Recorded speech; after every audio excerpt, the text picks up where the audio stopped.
ज्यादा बात बढ़ गई तो राजकुमारी का शासन चलता है। उसने कहा इस गुरुपुत्री को उठाकर कुएं में डाल दिया जाए, और उस समय वस्त्र धारण नहीं की हुई थी, उनको उसी स्थिति में डाल दिया गया और वो चली गई। उसी समय शिकार खेलने के लिए महाराज ययाति चक्रवर्ती सम्राट तो आवाज सुनी। सैनिकों ने बताया कि कोई देवपुत्री है, दिव्य तेज प्रकाशित हो रहा है उनके शरीर से, और दूर से देखा है ऐसा लग रहा है कि शायद वो वस्त्रहीन भी है। उन्होंने कहा तुम लोग दूर जाओ, और स्वयं महाराज ययाति गए और उनको जब हाथ पकड़ के निकाला और अपने वस्त्र से उनको आवेष्टित किया, तो उन्होंने कहा कि हमारी आर्य मर्यादा है, एक बार आपने हमारे शरीर को देख लिया और हमारे हाथ को पकड़ लिया, अब आप हमारे जीवन भर के लिए पति स्वरूप हैं, स्वीकार कीजिए। तो उन्होंने कहा कि देवपुत्री मैं तो आपका परिचय भी नहीं जानता हूं, आप कौन हैं? तो उन्होंने कहा भगवान शुक्राचार्य की पुत्री देवयानी।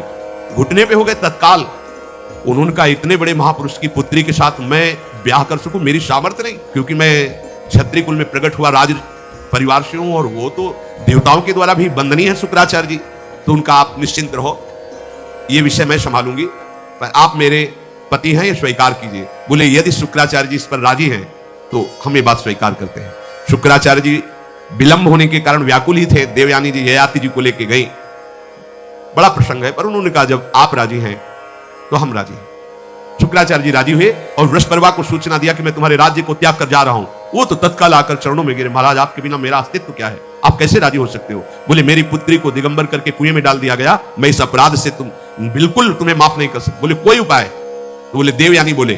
तो देवयानी ने कहा तुम्हारी पुत्री हमारी दासी होकर चले तो मैं तुम्हें क्षमा कर दूंगी। बोले बिल्कुल ठीक, तथास्तु। पूरे राज्य की रक्षा के लिए राजकुमारी शर्मिष्ठा को देवयानी की दासी भाव में अब महाराज ययाति के महल पे पहुंचे। देवयानी ने कहा कि ये जो दासी भाव में आई हुई हैं ये सर्वांग सुंदरी हैं, और आपका कभी मन उधर चलना भी नहीं चाहिए, अगर चलेगा तो आप हमारे दंड के पात्र बन जाएंगे।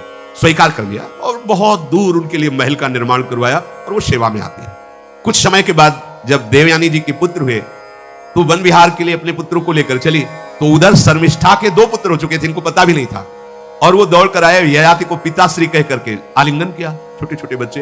देवयानी ने कहा कि हमने कहा था तुम्हें देखना भी नहीं है, और किसके पुत्र हैं? शर्मिष्ठा मुस्कुरा रही थी।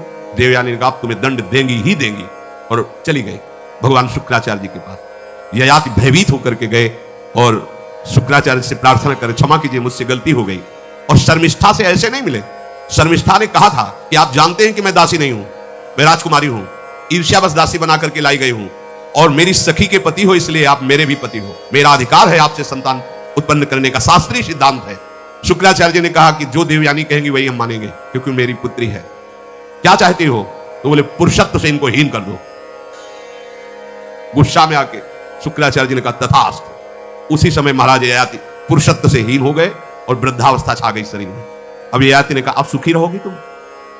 अब देवयानी को भी होश आया कि तो क्या हमने अपना ही सर्वनाश कर लिया। कहा पिताजी अब इसका सुधार कैसे होगा? तो बोले जो पुत्र अपनी यौवन अवस्था दे देगा वही यौवन अवस्था इनके ऊपर आ जाएगी, वृद्धावस्था उसके पास चली जाएगी। महाराज ययाति ने अपने बड़े पुत्र यदु जी से कहा, तो उन्होंने कहा इसका प्रयोग कहां होगा? मां के साथ कदापि नहीं, क्योंकि वो बड़े ज्ञानी महात्मा, इन्हीं के वंश में भगवान श्री कृष्ण का प्रादुर्भाव हुआ, इसलिए यदुवंशी कहेंगे। सबसे छोटे उनका नाम पुरु ऐसा कुछ। उन्होंने कहा यह जीवन पिता का दिया हुआ है, इस पर पूरा अधिकार है, आप स्वीकार कीजिए। तत्काल वो वृद्ध हो गए, वो जवान हो गए। कई हजार वर्ष तक उन्होंने अपने पुत्र की आयु का विषयों में सेवन किया। फिर उनके मन में एक दिन बहुत घृणा हुई, धिक्कार है मेरे जीवन को और धिक्कार है इस भोगा शक्ति को। अपनी आयु तो गंवा ही दी, अपने पुत्र की भी आयु गंवा दी, फिर भी वैसी भोग वासना। तो उन्होंने सबको शिक्षा देने के लिए बात कही, यदि तुम अपनी कामना को शांत करने वाले, रोकने वाले बन गए तो 10 दिशाएं तुम्हारे लिए सुखमयी हो जाएंगी। विषयी पुरुष को तृष्णा रात दिन जलाती रहती है, बहुत भोग भोगने पर भी वो कभी शांति या तृप्ति प्राप्त नहीं कर पाता। इसलिए जब हम भगवत मार्ग में चलते हैं तो ये तृष्णा और कामना ये डाइन की तरह हमारे हृदय में लगी रहती है। तृष्णा भोगे हुए भोग को बार बार भोगने की इच्छा, कामना सुने हुए देखे हुए भोगों को भोगने की इच्छा।